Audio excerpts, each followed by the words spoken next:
Youth leader with us. We have Zishan Siddiqui. Zishan, thank you so much for joining us here on this special edition. I want to talk about Bandra. It's very close to your heart. This is home as home can get. Of course. So basically, I live in Bandra West. My father has represented this constituency for years and years, and I decided to move across the bridge and represent Bandra East. So that's a different constituency, has a lot of more work to do, a lot of more potential. And Bandra work, I would like to say my father has done an exceptionally good job to transform the entire area.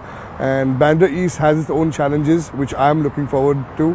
And do different demographics, and I'm looking forward to working and trying to transform it and make it as good as Bandra West. And two very stark realities in terms of how well one side does versus the other. Do you think that's something that could change, that gap could be bridged at some point?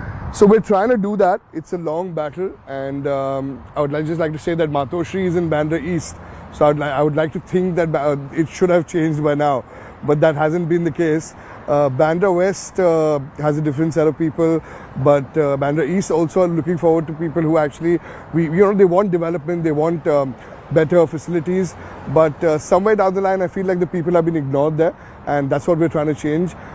In my tenure, at least the funds I got for the constituency, the work I did for my constituency has been appreciated by a lot of people, but there's a lot of work to do. Yeah.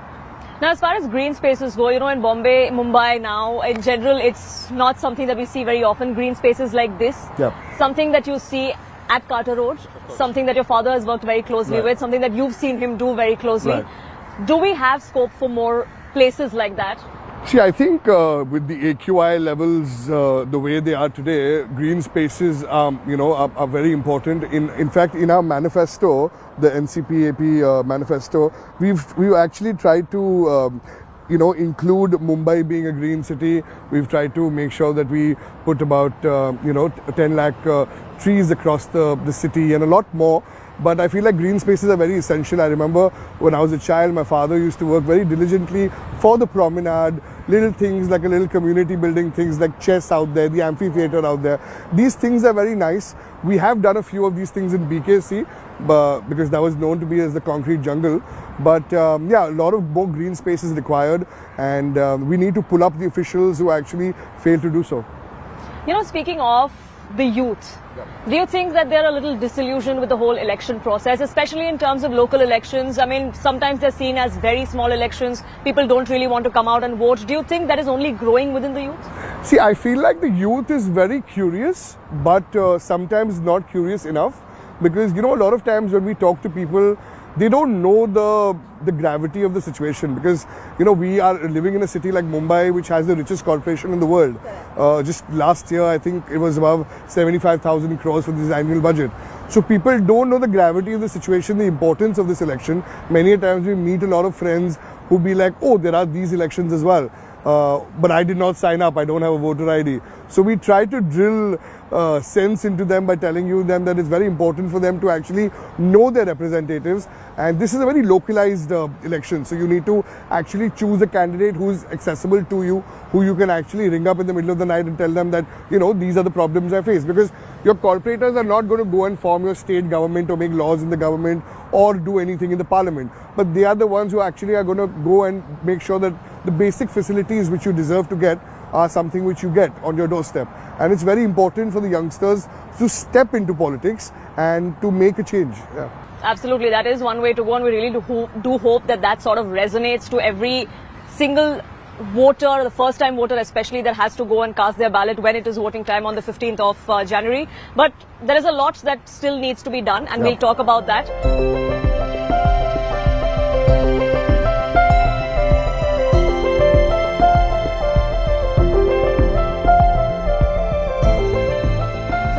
Talk about how Mumbai has changed. I mean, I've spent most of my life in Mumbai as well. You have been here all your life, pretty much.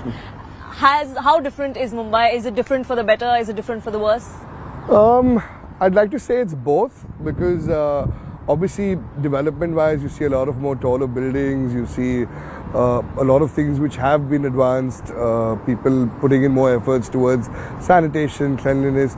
But then again, I think a lot of nature is being taken away which is not helping the cause.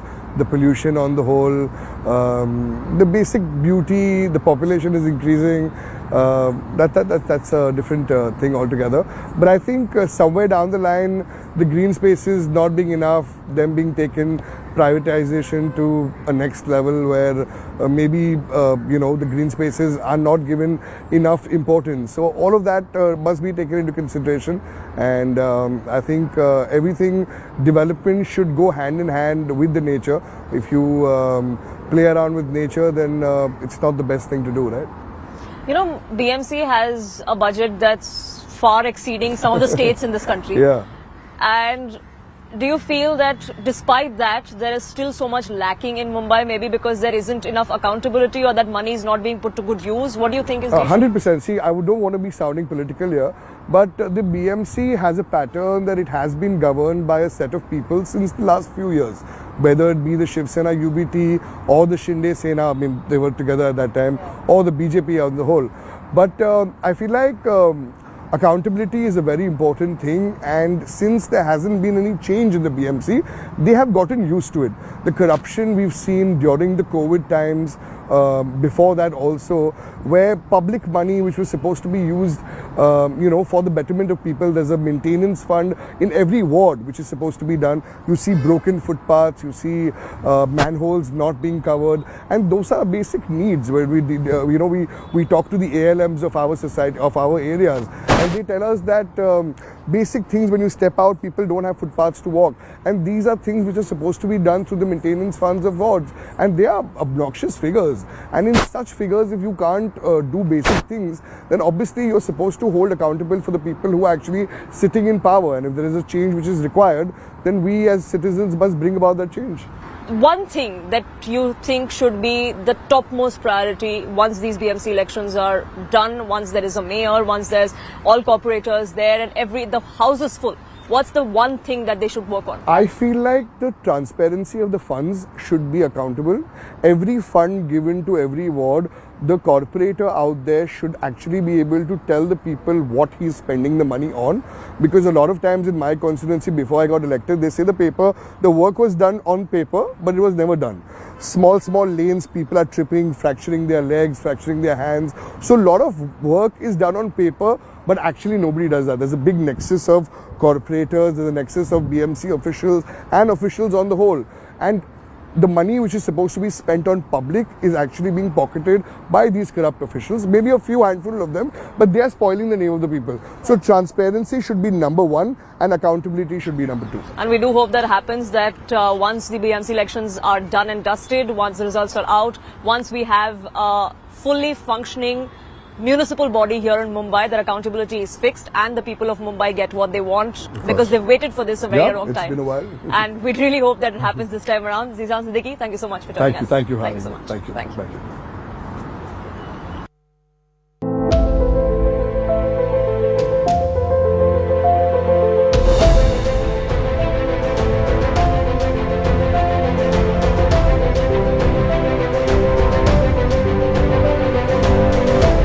The Mumbai local, as you know, is synonymous with the maximum city.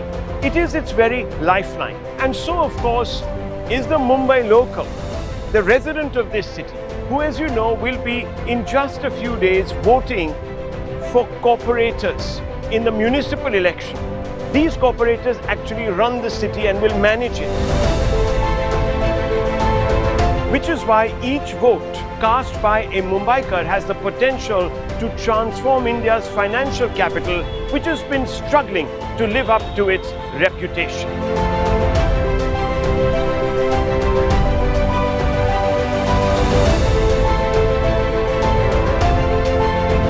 Given the significance of the election for the city, we will speak with prominent Mumbai locals on the city they knew, the city they now live in, and the city they hope to encounter in the future.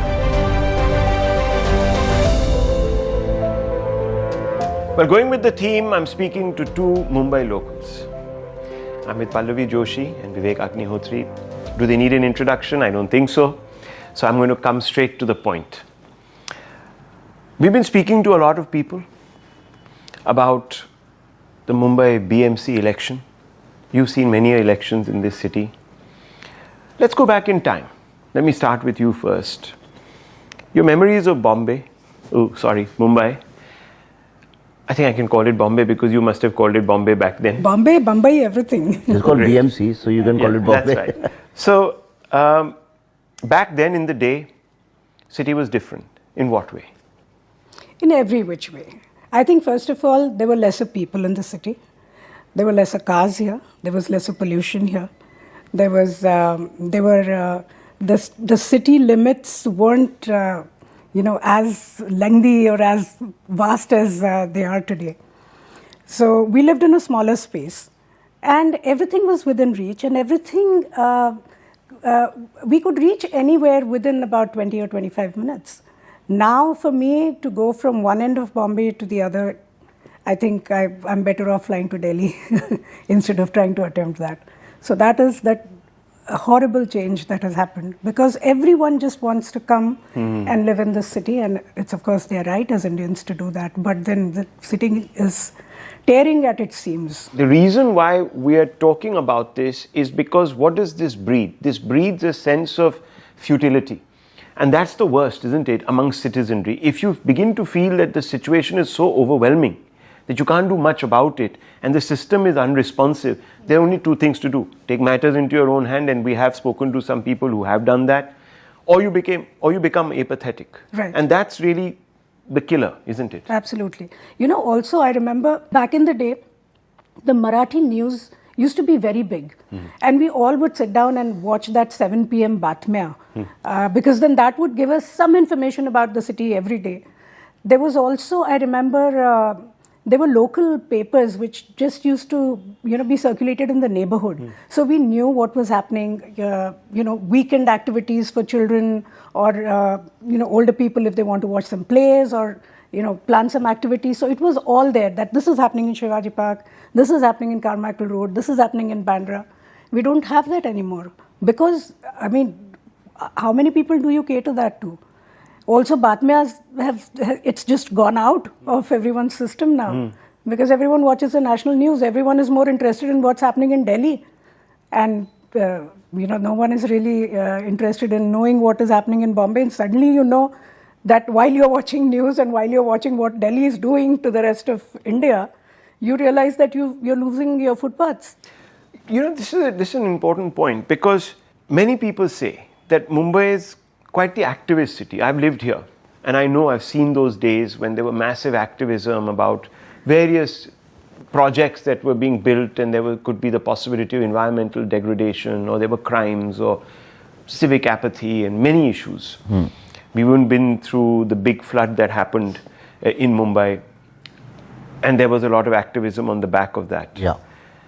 Now that activism somehow doesn't translate into voter turnout, for example. Yeah. At the BMC elections. Why? If you want a real stake in your city, you've got to know who your mayor is. I don't think anyone knows who the mayor is. No one probably even knows who their corporator is. See, it's hopelessness. People, generally speaking, there is a hopelessness. There are two reasons in Bombay. Academically speaking, a lot of outsiders have come to Bombay. So they have no real interest in BMC. Like me, for example, I think it's somebody else's city, you live in Lokhandwala, Andheri. That's very honest of you. Yeah. So because the local culture of Bombay, when I came in 90s, now I feel like a Mumbaikar, but I'm saying generally, the young people who are coming, a lot of assistants work with me, young people, they think it's somebody else's city, I'm here for work, because city is not absorbing them anymore. Because there is no interaction with the culture of that. There is no culture left of Bombay. The only culture is dug up roads and infrastructure and political posters. That's how the city looks like, Yeah. Problem with activism, there are a lot of people I know personally who are doing very good work, very good activism, but it doesn't translate. Earlier there was BMC elected members, they would take action, like pollution. Who do I address? Where do I go? Who do I talk to? I am suffering from asthma, my grandfather is suffering from asthma, my parents are suffering from asthma. Who do I talk to? So I started like this, we have this Lokhandwala Oshiwara group for civic this thing. So I took on to two things, footpaths and pollution. So the minute you write about pollution, then internet troll army will come after you, will say, "Arey development chahiye to pollution to ho gayi." If you write about footpath, they put pictures of London or Thailand or somewhere. They say, "Look at their footpath." It's straw man logic, they pick up one picture. So I want your honest opinion on something. Look, increasingly we are seeing that Bollywood does have an opinion. I'm talking about Bollywood because they are narrative shapers. They have so much capital, social capital. They can actually have a massive influence. They can even shame governments and so on and so forth. It's gone down, But they have an opinion on what Delhi is doing, for instance. They don't seem to have an opinion on what the corporator, the mayor is doing for Mumbai. Nothing. That's what I'm Why telling is there you. this disconnect? Nothing local, because I remember there used to be shows like Hope 86 and Hope 96 happening up until the 90s when there were floods. Film actors would come out and do charity shows for the flood victims. They used to take out lorries. They used to take out like these huge processions and actually ask people for money, and people used to throw money from their balconies, and that's how wo chanda ikattha karna kehte hain na. So that I've seen it. Lots of actors used to do look after Pali Hill, Bandra, because they lived there. Lots of actors in Juhu, they used to look after that area. Yeah, and all that used to happen, and it has just somehow just vanished. It's been an interesting conversation. Sadly, one of those conversations that paints a slightly dark and pessimistic picture. And I just hope that... You see it. Well, sometimes it's good to talk about the negatives, because maybe somebody is listening, hopefully.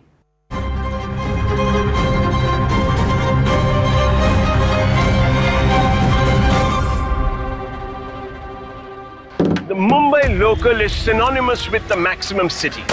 It is its very lifeline. After 8 long years, the Brihan Mumbai Municipal Corporation elections are finally set to take place. One alliance versus fractured opposition. Who will Mumbai choose? Ballot Maximum City.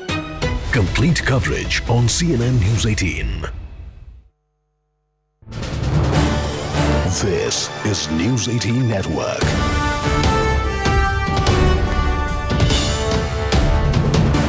India's largest news network. Political row has erupted in Tamil Nadu over the upcoming film. We're talking about Parashakti, with the Congress demanding a ban alleging distortion of history and misrepresentation of its leaders. Now, the Tamil Nadu Youth Congress has also accused the DMK-backed film of fabricating events from 1965, falsely portraying former Prime Minister Indira Gandhi and making defamatory claims against Congress leaders. They've called it a deliberate attempt to malign the party ahead of elections. The controversy has exposed fault lines within the ruling alliance amid an ongoing power-sharing turf war. Hitting back, BJP leader K. Annamalai said that the film exposes Congress's betrayal of Tamils and warned that allies of the Congress, including the DMK, would pay a political price. The BJP has accused the Congress of intolerance and it's demanded accountability instead of censorship. So that's the latest that we're getting for you on that front. Let's listen to the various reactions that have come to this also. You have condemned the movie Parashakti. You've seen the movie. Tell us more about, what you really do not like about the movie. Take us through, your views. See, first of all, the Parashakti movie is entirely a deliberate distortion of historical facts. So, this movie is not about like anti-India agitation, protest and all. This movie is just to distort history and create a fake narrative against Congress party. There are certain scenes in the movie which have never happened in the history. So, they have mentioned that in 1965, Congress government have announced that in post office across India, only Hindi must be used to fill forms. There was not even an official announcement or gazette order made by Congress government. This is a complete fabrication deliberately created to malign our party. And go ahead. And the movie team is completely unaware that law does not permit imaginary portrayal of deceased national leaders in events that never occurred in history. They recklessly created scenes that have no historical basis. So, we are the youth wing of Indian National Congress. So, we are like condemning this movie since this movie have portrayed our Iron Lady Indira Gandhi in a bad view. Do you plan to stage protests against this? I mean, what is your next course of action? Yes. So the thing is, sir, we are demanding Parashakti movie team to remove the scenes which have never occurred in history, the movie. And we are demanding the production team to issue a public apology to the party. Okay. If these are not happening from the movie team, strict legal action will be initiated against the filmmakers. The Youth Congress functionary has issued a statement. They said that the makers of Parashakti should remove certain scenes that depicts Indira Gandhi in bad light. How does the DMK view this? See, that was a fight. At that time, there was no BJP, BJS. It was Bharatiya Janata Sangh. But they were not active. They didn't have a big role in the Indian politics. Congress was in power both in the state and the center. When the DMK people agitated, the government attacked them. The BJP has given certificate to Parashakti because it attacks Congress, but not given certificate to Jananayagan because it attacks BJP. After 15 years of the constitution coming into force, it was released in 1915. After 15 years, Hindi will be made an official language and all India language. That was why the agitation was started in 1965. All right, for more on this, we have Mugilan live with us. Thank you so much for joining me. What can you tell us? Of course, we've seen the politics that's broken out over this. Now we are seeing there have been voices raised from inside Tamil Nadu Congress against the movie Parashakti, and now we are seeing the Tamil Nadu Youth Congress state senior vice president has written a letter and he has pointed out 4 reasons for banning Parashakti in Tamil. He has also requested that the movie should be banned in Tamil Nadu. He has stated that the movie shows Congress in bad light. But yesterday, when Tamil Nadu Congress state president Silver Perdagai, when asked about the same question, he has stated that past is past. There is no point in speaking about it. So when the High Command chooses to keep quiet, now we are seeing there are several voices that is coming in from the state Congress against the movie Parashakti, and they have stated that the movie continues to show Congress in bad light. But it is very important to note that the CBS, the censor board, have cleared the movie, and only at the last minute we have seen the certificate that is being issued to Parashakti movie. All right. Now, of course, going forward, how do we see this panning out? That's something that remains to be seen as well. There are various allegations of them falsely misrepresenting the facts in history and distorting what truly happened. What are some of the big issues of contention that remain at this point, and what's their ask? In this particular letter, we have seen this state senior vice president has stated that Congress has never, that is what's shown in the movie is that the Congress issuing an order that all the forms should be filled in Hindi, but he has given a clarification stating that there was no such order that was given during the Congress regime in 1960s, and he has also stated that the vilification of Indira Gandhi is the reason what he has stated in the letter. So he has stated, as I said earlier, he has stated 4 such points, and he has stated that this movie wrongly shows the history, and that is the reason that it should be banned. But we have seen even today, as we speak, the movie's success meet is being conducted in Chennai. All right, stay on with us. Of course, we'll listen to some of the other reactions that have come in for this also. Congress கட்சி எப்படி மக்கள் 2008-2009 இலங்கையில் இனப்படுகொலைக்கு பிறகு மேலேயே வராமல் துரத்துனாங்களோ, காங்கிரஸோடு யாரெல்லாம் கூட்டணி வைக்கின்றார்களோ 2026 சட்டமன்ற தேர்தலில் பராசக்தி படம் திமுகவினுடைய முரசொலியாக அவர்களை அதே வீழ்த்தும். அதனால தான் பேர் தீ பரவட்டம்னு அவங்களே வச்சுக்கிட்டாங்க. தீ வச்சிங்கன்னா முதல்ல வீட்டை தானே பிடிக்கும். வீட்டுக்குள்ளே தீ வச்சா முதல்ல சொந்த வீட்டை பிடிக்கும், கூரையை பிடிக்கும், அந்த வீட்டுக்காரங்களை சுடும். அதனால் இந்த பராசக்தி படம் முதல்ல திமுக என்கின்ற வீட்டை சுடட்டும்.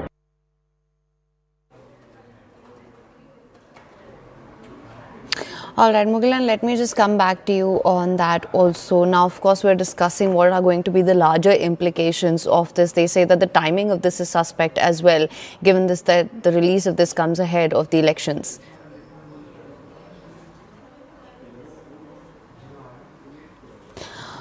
All right, so this is where things stand right now. The release of the movie Parashakti, which has drawn widespread condemnation. This is with regards to certain scenes and certain representation and characterization of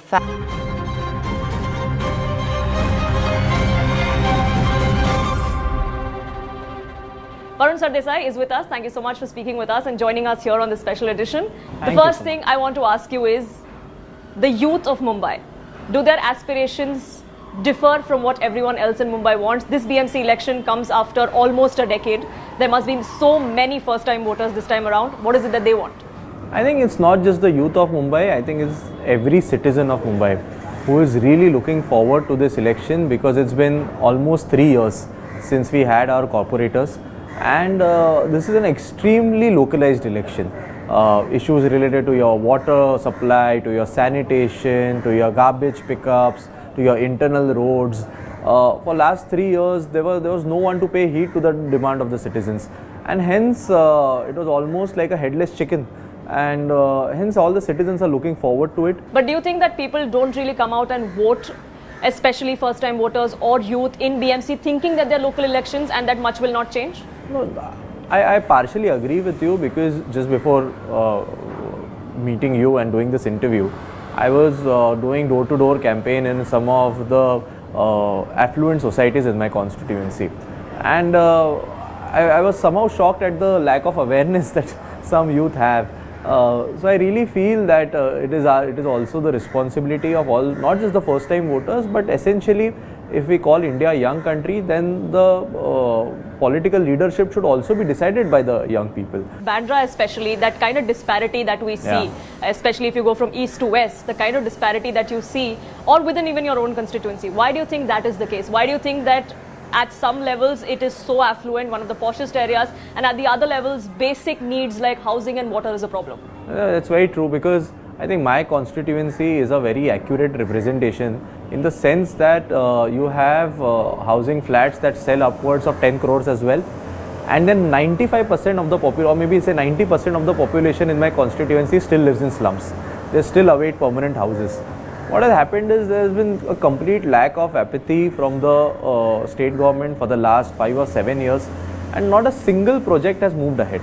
It's not so that there have been no processes that are being followed for redevelopment, but there was no push from the political leadership.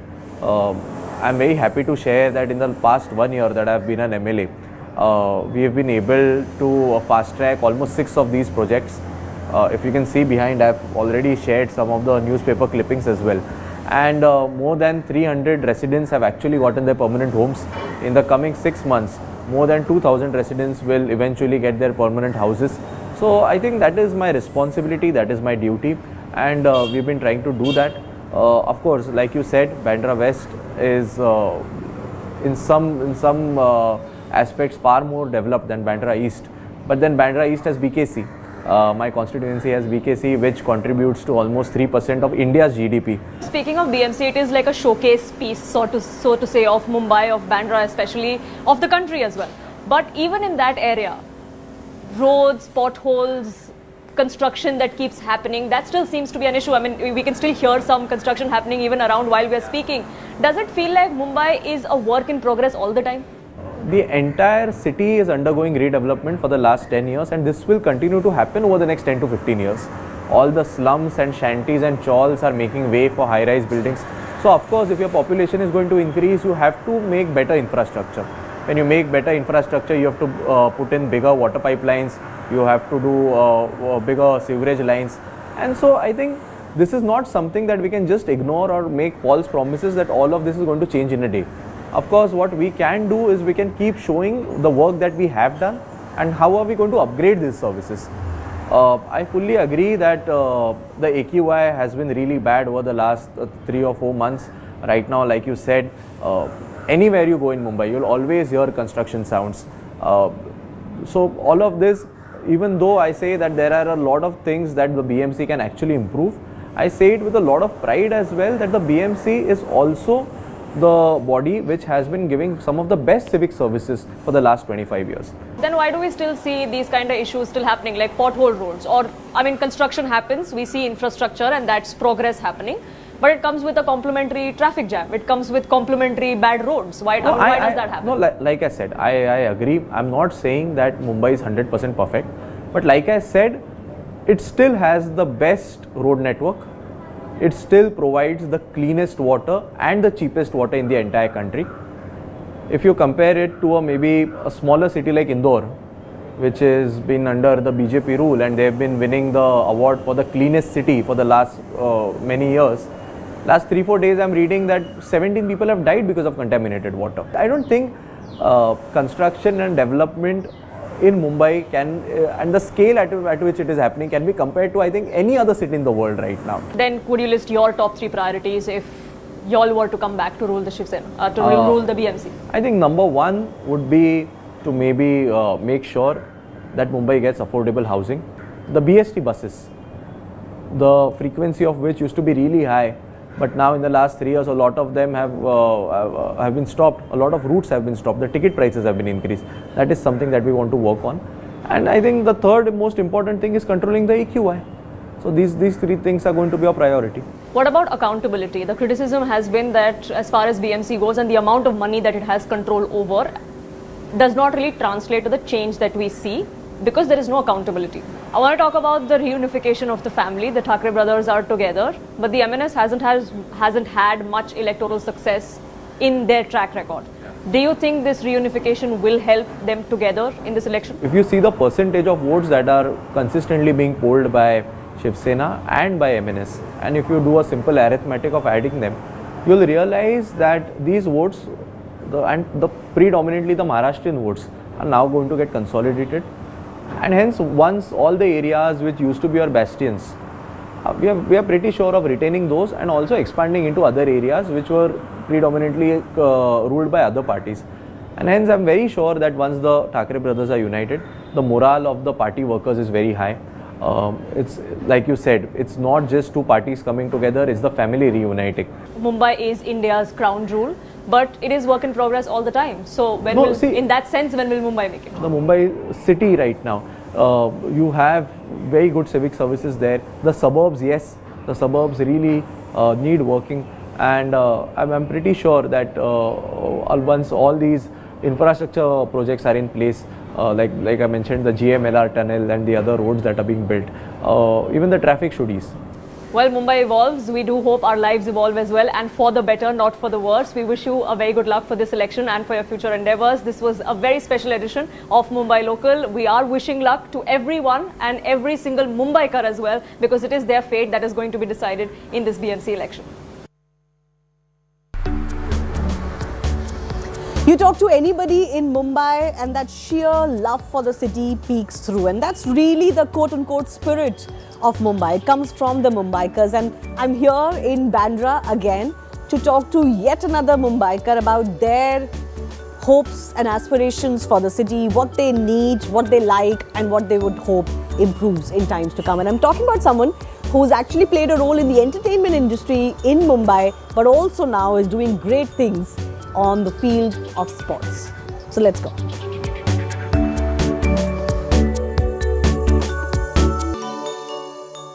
And now joining me is another quintessential Mumbaikar to talk about their growing up years, someone who's been born and brought up in the city and possibly seen the city change tremendously, both for the good and maybe for the worse. I'm talking about none other than actor, producer and co-founder of Pro Punja League, Preeti Jhangiani. Preeti, thanks a lot for joining us. Absolutely, Shivani, it's a pleasure. So tell me a little bit about your growing up years in Mumbai and, you know, what is it that you loved about the city? Well, I'm completely born and I'm a Mumbai girl and I can live anywhere else.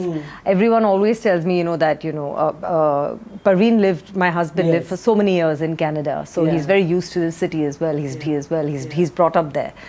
He's lived in Delhi as well. So I've been to Delhi very often because my in-laws live there. And plus my work with Pro Punja League has taken me to, I think, every city, every state in the country. I just feel there's no place like Mumbai. Why is that for you? Everybody talks about the energy of Mumbai. I think I've lived throughout Mumbai all over. I was born in Cuff Parade and did my entire schooling there in GB Somani and then shifted to Bandra. So most of my acting, modelling career was in Bandra. Then after marriage, we were in Versova for a couple of years, which also I loved and enjoyed. And it was close to work as well. But I wanted to come back here in Bandra. Bandra, yes. And Bandra is in Mumbai where my heart is. I think this is a place you can step out and just walk around. There's cafes, and it's the kind of culture, the Portuguese kind of influence as well. I feel it's where you can step out without having to worry about how you're looking, and in a lot of other states, without naming, everything is very brand oriented, or if you're a certain you have to keep showing your status symbol, which I think in Mumbai is not there. I can step into a rickshaw when I want. And that's the way I've lived my life. I've had pani puri at Elko, and I want to be able to do that without having to worry about how I'm looking or what anybody's thinking, or having to even just hop into a rickshaw, because that's the way I've been brought up, and I want to continue living my life like that. But because you're so well travelled, I wanted to ask you, what are the concerns that you have as a Mumbaiker for the city? Because, you know, we hear so many troubles that the city goes through. Look, I have to say, you're completely right. I cannot say it's very utopian and it's amazing. Yes, the traffic has become absolutely terrible in Bandra, especially. In and around Mumbai, of course. I've always felt that even in Versova, I have felt that the traffic and also the pollution is something that has drastically increased.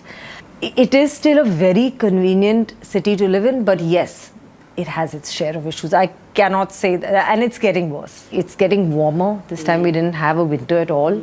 So, how much interest do you take in the politics of this city? Because the politics of the city is changing quite a bit. It has changed over the last few years, and now ahead of these BMC elections, we are seeing new alliances come up, old brothers come together, or factions of the family that split come together, all of that. It gets confusing to sometimes keep track of what's happening. And also our people who are working for us, the politicians, they are realizing as well that it's more about, people are getting very discerning. It's all about the work that they are putting in, and that there are certain people who are putting in a lot of work. I must give special mention to Mr. Ashish Shelar for what he's done around, and what he has been doing as well around Bandra and in around Bandra. It's going to be an interesting election, and I think it's going to be tough.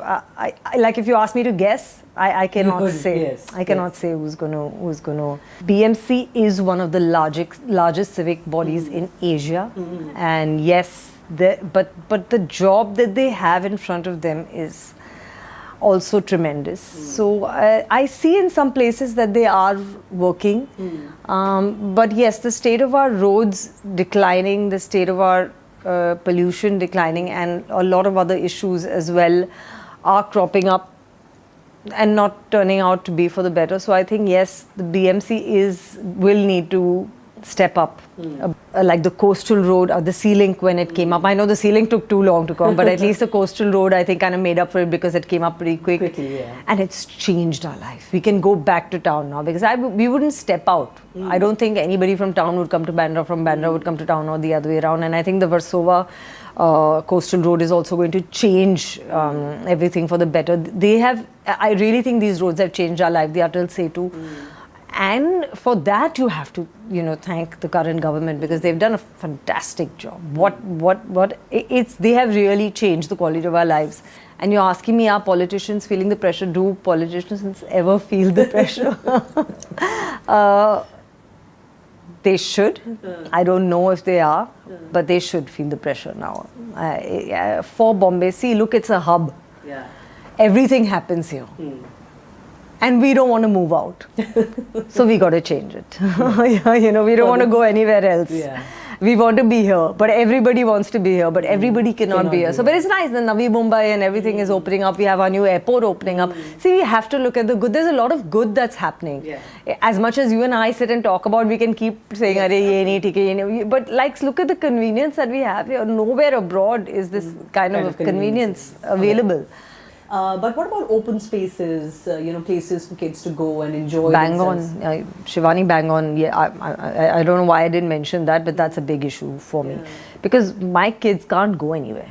In a building like ours, there's very less parks and places to go to, and even the ones that are don't have an entry charge, then are filled with. Then there's too many people. There's too many people, and sometimes not very. Where I don't feel safe sending my children.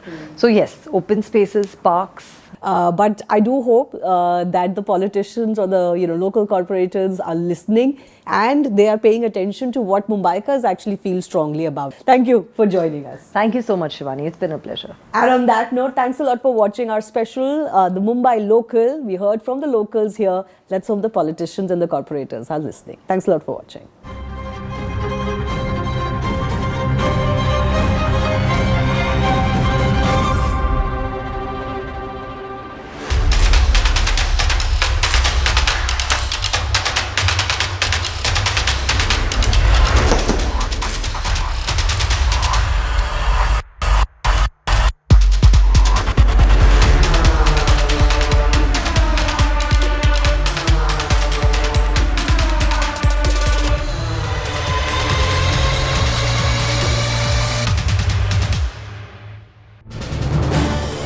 This is News 18 Network.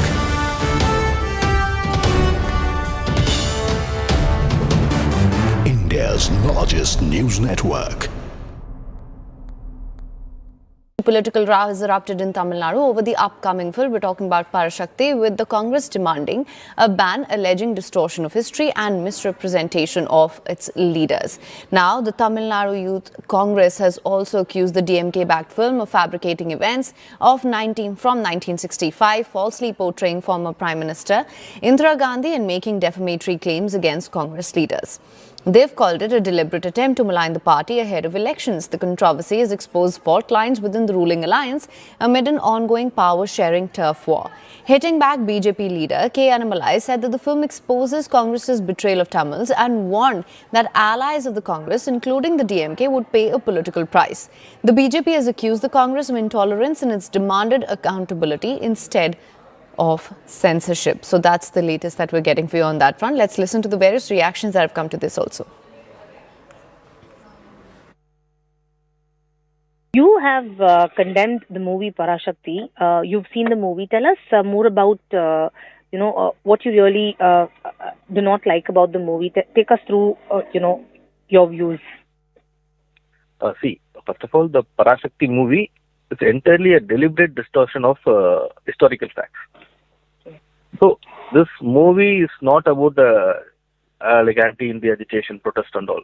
This movie is just to distort history and create a fake narrative against Congress party. There are certain scenes in the movie which have never happened in the history. So they have mentioned that in 1965, Congress government have announced that in post office across India, only if Hindi must be used to fill forms. There was not even an official announcement or gazette order made by Congress government. This is a complete fabrication deliberately created to malign our party. And no, go ahead. And the movie team is completely unaware that law does not permit imaginary portrayal of deceased national leaders in events that never occurred in history. They recklessly created scenes that have no historical basis. So we are the youth wing of Indian National Congress. So we are like condemning this movie since this movie have portrayed our Iron Lady Indira Gandhi in a bad view. Do you plan to stage protests against this? I mean, what is your next course of action? Yes. So the thing is that we are demanding Parashakti movie team to remove the scenes which have never occurred in history, the movie. And we are demanding the production team to issue a public apology to the party. Okay. If these are not happening from the movie team, strict legal action will be initiated against the filmmakers. The youth Congress functionary has issued a statement. They said that the makers of Parashakti should remove certain scenes that depicts Indira Gandhi in bad light. How does the DMK view this? See, that was a fight. At that time, there was no BJP, BJS, it was Bharatiya Janata Sangh. But they were not active. They didn't have a big role in the Indian politics. Congress was in power both in the state and the center. When the DMK people agitated, the government attacked them. The BJP has given certificate to Parashakti because it attacks Congress, but not given certificate to Jananayagan because it attacks BJP. After 15 years of the constitution coming into force, it was released in 1950. After 15 years, Hindi will be made an official language and all India language. That was why the agitation was started in 1965. All right, for more on this, we have Mugilan live with us. Thank you so much for joining me. What can you tell us? Of course, we've seen the politics that's broken out over this. Now we are seeing there have been voices rise from inside Tamil Nadu Congress against the movie Parashakti. Now we are seeing Tamil Nadu Youth Congress state senior vice president has written a letter and he has pointed out 4 reasons for banning Parashakti in Tamil. He has also requested that the movie should be banned in Tamil Nadu. He has stated that the movie shows Congress in bad light. But yesterday, when Tamil Nadu Congress state president Silver Pernagai, when asked about the same question, he has stated that past is past. There is no point in speaking about it. So when the High Command chooses to keep quiet, now we are seeing there are several voices that is coming in from the state Congress against the movie Parashakti, and they have stated that the movie continues to show Congress in bad light. But it is very important to note that the CBS, the censor board, have cleared the movie, and only at the last minute we have seen the certificate that is being issued to Parashakti movie. All right. Now, of course, going forward, how do we see this panning out? That's something that remains to be seen as well. There are various allegations of them falsely misrepresenting the facts in history and distorting what truly happened. What are some of the big issues of contention that remain at this point, and what's their ask? In this particular letter, we have seen this state senior vice president has stated that Congress has never, that is what's shown in the movie is that the Congress issuing an order that all the forms should be filled in Hindi, but he has given a clarification stating that there was no such order that was given during the Congress regime in 1960s, and he has also stated that the vilification of Indira Gandhi is the reason what he has stated in the letter. So he has stated, as I said earlier, he has stated 4 such points, and he has stated that this movie wrongly shows the history and that is the reason that it should be banned. But we have seen even today, as we speak, the movie's success meet is being conducted in Chennai. All right, stay on with us. Of course, we'll listen to some of the other reactions that have come in for this also.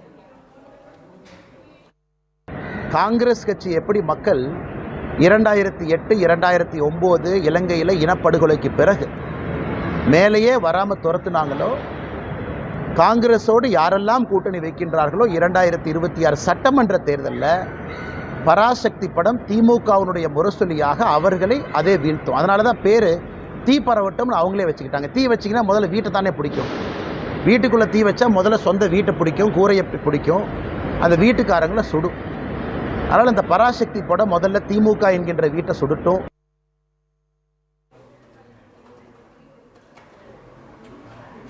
All right, Mugilan, let me just come back to you on that also. Now, of course, we're discussing what are going to be the larger implications of this. They say that the timing of this is suspect as well, given this that the release of this comes ahead of the elections.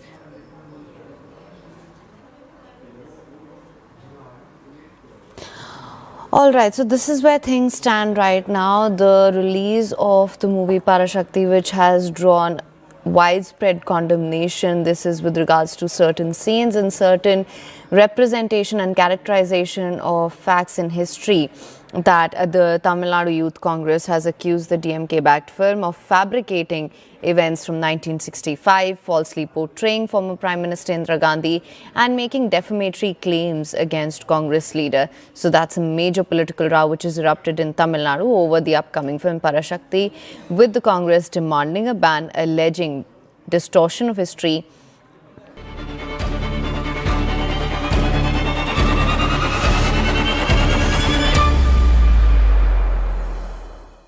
All of that we've heard about alliances and where they're going, especially these elections. It's a lot about marriage of convenience, as many call it. Is that what it is? Is it only at the local level, only with parties for local elections, or is it Mahayuti in trouble? I think you phrased the question right. It's local elections. Remember, 9 years is a long time since the last elections were held. And as a consequence, it's almost a decade, and there are more and more people who want to, contest. And every party has a problem. Whom to give, whom not to give. Then if you have alliances everywhere, there are problems also that in an alliance you can get X number of seats. Now historically, because you asked about Mumbai especially, see, Mumbai NCP has never been a very large party compared to our, other competitors. And earlier when we were in alliance also with the Congress, we used to not fight much with them. We used to always fight separately. As a consequence, now when these elections came, obviously, as I said, a long time had passed. Then there's been a lot of realignment at the local level. Please emphasize local. And that's why, it was better that we fought separately, because we would get more number of seats to fight. If we had gone in an alliance, a lot of our workers were saying, we would at least give us a chance. In Lok Sabha, you have some larger adjustment, which is fine. That's for the country's election. When it's a state election, fine. You still think a larger platform of the state. But these are local elections. Give us a chance to, contest. And that's why I think a lot of things are different in different cities of the state. There are not just Mumbai, there are 27 other corporations also going for elections. And in every corporation you will find different alignments. In Nasik, NCP and Shiv Sena are together fighting against the BJP. Yes. In Akola, BJP and NCP are fighting together, others are fighting separately, and so on, So there are these contradictions, if I may say, to some extent, but I can assure you, when it comes to national politics, it's Modi ji led NDA. Modi ji is, of course, undoubtedly the supreme leader, most popular leader of our country, and we stand by him fully, now and in future, in 2029 also. And as far as Maharashtra is concerned, Devendra Fadnavis is doing a very fine job. We are working with him under his leadership. So in the state or center, there is no confusion. At the local level, these are some contradictions. I think everybody understands.